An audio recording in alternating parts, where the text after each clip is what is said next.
Hello दोस्तों, स्वागत है आपका अपने YouTube चैनल सफलता की मंजिल में। दोस्तों, हरियाणा सीईटी का एग्जाम हो चुका है। दोस्तों, आज की इस वीडियो में हम हरियाणा सीईटी की कट ऑफ और इसका जो रिजल्ट है वो दोस्तों कब तक आएगा और हमें आगे क्या करना चाहिए, इसके विषय में दोस्तों हम आज की इस वीडियो में आज हम बात करेंगे। दोस्तों, सबसे पहले हम सीईटी के संबंध में कुछ आंकड़े देखें। 11 लाख से अधिक जो कैंडिडेट है उन्होंने सीईटी का फॉर्म भरा था। दोस्तों, उसमें से 10.78 लाख जो कैंडिडेट है वो ही सही पाए गए। यानी दोस्तों, हमने बहुत ये जो न्यूज़पेपरों में भी सुना और जो न्यूज़ जो चैनल्स है उसमें भी हमने सुना कि बहुत सारे जो कैंडिडेट्स है वो अपनी फोटो सही नहीं लगा पाए और बहुत सारे कैंडिडेट्स थे जिन्होंने जो कि फॉर्म की फीस थी वो भी दोस्तों नहीं भरी थी। इसलिए दोस्तों उनका जो फॉर्म था वो एचआरएससी ने कैंसिल कर दिया था। तो दोस्तों, जो कि 11 लाख से अधिक जो कैंडिडेट्स ने फॉर्म भरे थे उसमें से 10.78 लाख जो कैंडिडेट्स है वो ही सही पाए गए थे।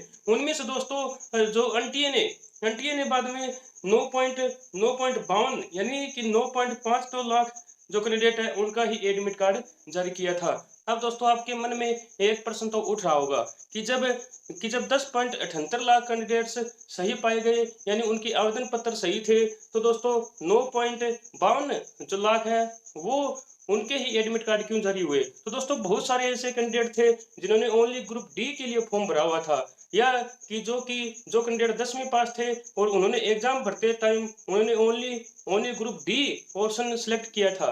तो दोस्तों, उनके एडमिट कार्ड भी जारी नहीं किए गए, क्योंकि अभी जो हरियाणा में सीईटी हुआ है वो केवल और केवल ग्रुप सी वालों के लिए हुआ है। तो दोस्तों, ग्रुप डी वाला जो सीईटी है वो आगे होने वाला है और अभी सरकार उसके लिए फरवरी में बता रही है कि फरवरी में वो जो ग्रुप डी का सीईटी होगा वो फरवरी में हो जाएगा, यानी उसका लिया जाएगा। तो दोस्तों, आगे हम देखें, जैसे कि मैंने बताया कि 9.52 लाख कैंडिडेट्स का एडमिट कार्ड जारी हुआ। तो दोस्तों, इनमें से 7.53 लाख कैंडिडेट्स ने एग्जाम दिया, यानी लगभग 70% जो कैंडिडेट है उन्होंने ही एग्जाम दिया था, यानी जो 30% कैंडिडेट है उन्होंने एग्जाम नहीं दे पाए। तो दोस्तों, 70% कैंडिडेट्स ने ये अब वाला सीईटी का एग्जाम दिया। दोस्तों, सरकार ने बोला है कि 15 दिसंबर तक सीईटी का रिजल्ट घोषित कर दिया जाएगा। दोस्तों, ये बात एनटीए ने बोली है कि 15 दिसंबर तक सीईटी का रिजल्ट घोषित कर दिया जाएगा। तो दोस्तों, एनटीए ने यदि ये बात बोली है तो हम ये दोस्तों मान सकते हैं कि 15 दिसंबर तक शायद हमारा रिजल्ट सीईटी का आ जाए, क्योंकि अभी 40 दिन है, तो 40 दिन के अंदर बहुत सारे रिजल्ट्स आ भी जाते हैं और 40 जो दिन होते हैं वो एग्जाम्स के जो रिजल्ट की डेडलाइन भी होती है। क्योंकि जो एनटीए ने ये बात बोली है तो हम दोस्तों ये मान सकते हैं कि 15 दिसंबर के आसपास हमें सीईटी का रिजल्ट देखने को मिल जाए। अब दोस्तों, आगे हम देखें तो सरकार ने ये बोला है कि जो ग्रुप सी है उसकी हमें 35,600 जो पोस्ट है वो हम भरने वाले हैं, यानी एक साल के अंदर अंदर 2023 के अंदर अंदर ग्रुप सी की 35,600 पोस्ट आएगी और जो ग्रुप डी है उसकी दोस्तों 22,000 पोस्ट सरकार भरने वाली है। तो दोस्तों, जो ग्रुप डी का मैंने बताया कि जो इसका जो कॉमन टेस्ट है वो फरवरी 2023 है उसमें सरकार ले सकती है। और दोस्तों, सरकार ने ये बात साफ साफ बोली है कि जो ग्रुप डी है उसका जो सीईटी होगा वो हमें फरवरी में उसका लेंगे, यानी फरवरी 2023 में ग्रुप डी के लिए सीईटी का आयोजन आयोजन करवाया जाएगा। तो 2023 में सरकार ने 60,000 से लेकर 65,000 तक की पोस्ट भरने के लिए हमें बोला है। तो दोस्तों, हम यदि मोटी मोटी बात देखें तो ये सीईटी था, ये 70% कैंडिडेट्स ने ये एग्जाम दिया था।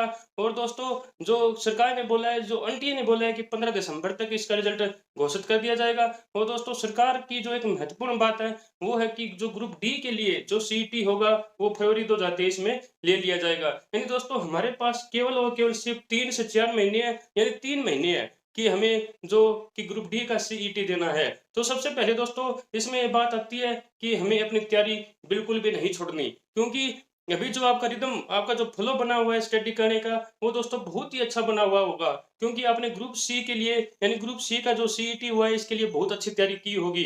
तो दोस्तों, अभी आपका बहुत ही अच्छा फ्लो बना हुआ है, तो इसको मत तोड़िएगा और आप लगातार जो आगे पढ़ते रहना है आपको। सबसे पहला काम तो यही करना है आपको कि आपको लगातार आगे पढ़ते रहना है। आप 2-4 दिन का रेस्ट कर सकते हो, इसके बाद में आपको दोबारा अपनी तैयारी को स्टार्ट कर देनी है। तो दोस्तों, हमें सबसे पहला तो यही काम करना है कि हमें अपनी पढ़ाई को नहीं छोड़ना, क्योंकि अभी दोस्तों सरकार के पास 1 से सवा साल है। ये दोस्तों मैं क्यों कह रहा हूँ कि सरकार के पास 1 से सवा साल है? क्योंकि दोस्तों मुझे लगता है कि अब की बार जो लोकसभा के चुनाव होंगे, उसके साथ ही विधानसभा के चुनाव हरियाणा में करवा लिए जाएँगे। क्योंकि अमूमन हम देखते हैं कि जो लोकसभा के 6-7 महीनों के बाद हमारे हरियाणा में विधानसभा के चुनाव होते हैं। तो दोस्तों मुझे लगता है कि इस बार सरकार लोकसभा के साथ ही हमारे विधानसभा के चुनाव हो सकते हैं, क्योंकि इससे बीजेपी को बहुत ज़्यादा फ़ायदा हो सकता है। तो लोकसभा के साथ ही दोस्तों विधानसभा के चुनाव होंगे, तो जो हरियाणा के पास एचएससी के पास केवल 1 से सवा साल ही बचते हैं, क्योंकि मई 2024 में हमारे जो कि लोकसभा के चुनाव होने हैं। तो दोस्तों 1 से सवा साल के अंदर ही जो सरकार ने बोला है कि वो 1 साल के अंदर 60 से जो 65,000 की भर्तियाँ करेगी, वो दोस्तों सरकार के पास केवल और केवल 1 साल है। तो दोस्तों अब बहुत सारी भर्तियाँ हमें हरियाणा में देखने को मिल सकती है। तो सबसे पहले तो यही है कि हमें अपनी पढ़ाई को नहीं छोड़ना। इसको हमें कंटिन्यू रखना है, क्योंकि हमारा जो ग्रुप जो सी के लिए एचएससी ने जो अभी सीईटी हमने दिया है, उसके लिए हमारा फ्लो बहुत ही अच्छा बना हुआ है, हमें इसको नहीं तोड़ना। अब दोस्तों यदि हम कट ऑफ की बात करें, जो सीईटी का जो कट ऑफ है, इसके विषय में हम देखें तो इसके अंदर हमारी जो कैटेगरी है, वो दोस्तों जो आती है, एक जनरल की कैटेगरी है, एक दोस्तों जैसे कि ईडब्ल्यूएस ईडब्ल्यूएस और जैसे ओबीसी के अंदर एक बीसीए, जैसे बीसीबी आती है, बीसी ए आती है, एससी आती है। वो दोस्तों एक जो हमारे दिव्यांग जो होते हैं, उनकी आती है, जो डिसेबिलिटी जो कैंडिडेट होते हैं, उनके आते हैं। दोस्तों ये कैंडिडेट्स, ये जो मैं आपको कट ऑफ बता रहा हूँ, ये मैं ऐसे नहीं बता रहा कि ये कोई फाइनल ही होगी। ये दोस्तों मैं अपनी जो मैंने एनालिसिस किया है, जो मैंने देखा है, उसके हिसाब से मैं आपको बता रहा हूँ। दोस्तों यदि यदि मेरे हिसाब से जनरल की जो कट ऑफ रहेगी, यानी इतने क्वेश्चन वाले अपने आप को बिल्कुल सेफ समझे कि वो आगे एग्जाम दे पाएंगे। तो दोस्तों मेरे हिसाब से जिसके 70 से 72 क्वेश्चन ठीक है, जिसके 70 से 72 क्वेश्चन जो जनरल कैटेगरी में ठीक है, वो अपने आप को सेफ समझे कि आगे आने वाले एग्जाम्स में उसमें, यानी सभी जो भर्तियों में नहीं तो उसको कुछ भर्तियों में जरूर आगे एग्जाम देने का मौका उसको मिलेगा। अब दोस्तों ईडब्ल्यूएस की बात करें तो वो 67 से 70 जिसके क्वेश्चन ठीक है, वो आगे होने वाली भर्तियों के एग्जाम्स उसमें उसमें पार्टिसिपेट कर पाएंगे। यदि हम बीसी बी की देखें तो वो दोस्तों जैसे 65 से 67 जिसके क्वेश्चन ठीक है, वो बीसीबी वाले अपने आप को सेफ समझे।